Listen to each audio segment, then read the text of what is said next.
He was small in size but fearless in spirit. In an industry built on giants, Crash Holly became unforgettable by refusing to stay down.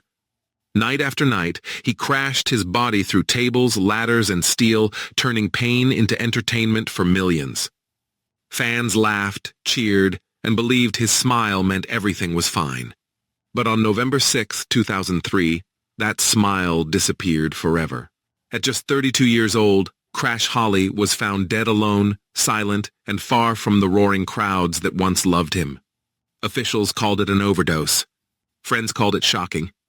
And fans were left with one haunting question. How did a man who made everyone laugh die in complete darkness? This is not just a wrestling story. This is the unnatural and mysterious death of Crash Holly. Michael Lockwood, known to the world as Crash Holly, entered WWE during one of its most brutal and chaotic eras. Unlike towering superstars, Crash built his legacy through heart, humor, and sheer recklessness. As the self-proclaimed super heavyweight, he embraced comedy while delivering some of the most painful bumps imaginable. Hardcore matches followed him everywhere. Airports, amusement parks, grocery stores, where steel chairs, trash cans, and concrete floors replaced traditional wrestling rings. Fans loved him because he made pain entertaining, but what they didn't see was how deeply those years of punishment were damaging his body and mind. Every laugh came at a cost, and Crash paid it in silence. Crash Holly wasn't just playing a character, he was living one. To stay relevant in a crowded locker room, he pushed himself beyond safe limits, taking dangerous risks that larger wrestlers could absorb more easily. The constant injuries, concussions, and physical stress piled up quickly. Wrestling did not offer long recovery periods. Pain was ignored, masked, or medicated. Over time, Crash's body became a map of damage, and his mind began to feel the weight of exhaustion and emotional burnout. When WWE released him in 2003, the sudden loss of structure, income, and identity left him vulnerable in ways few truly understood. After leaving WWE, Crash Holly faced a harsh reality shared by many former wrestlers: no spotlight, no support system, and lingering pain that never went away. To manage his injuries, he relied heavily on prescription painkillers. What began as treatment slowly evolved into dependence. The physical pain was matched by emotional distress, financial uncertainty, and a sense of being forgotten by the industry he gave everything to.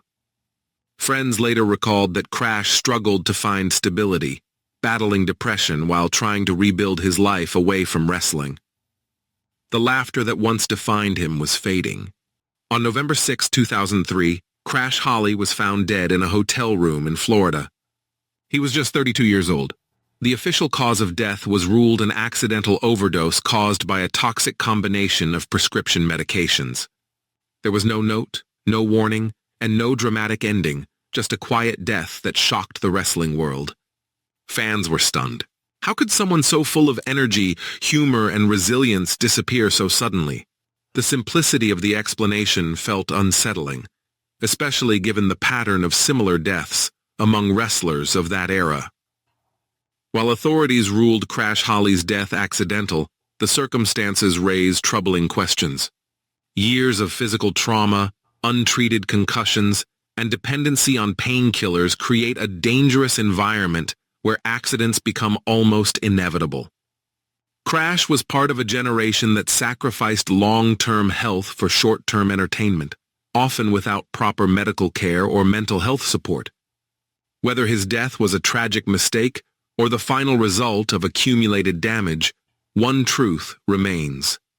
This was not an isolated incident, but part of a much larger and darker pattern in professional wrestling. Crash Holly's death exposed a painful reality. The wrestling industry often celebrates sacrifice without protecting those who make it. Smaller wrestlers like Crash were expected to take bigger risks to stand out, enduring extreme punishment with little safety net once their careers ended. The culture of toughness discouraged asking for help, while painkillers became a quiet solution to ongoing suffering.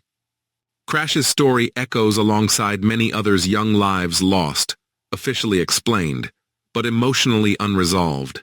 Crash Holly will forever be remembered as a man who made fans laugh while throwing his body into chaos without hesitation.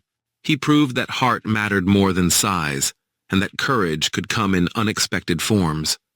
But behind the humor was a man battling invisible pain, struggling to survive after the applause faded. His death stands as a haunting reminder that not all wounds are visible, and that entertainment often comes at a devastating human cost. Crash Holly made the world laugh, but no one saw how much pain he carried. Remember his story, remember the warning, and never forget the price paid behind the curtain.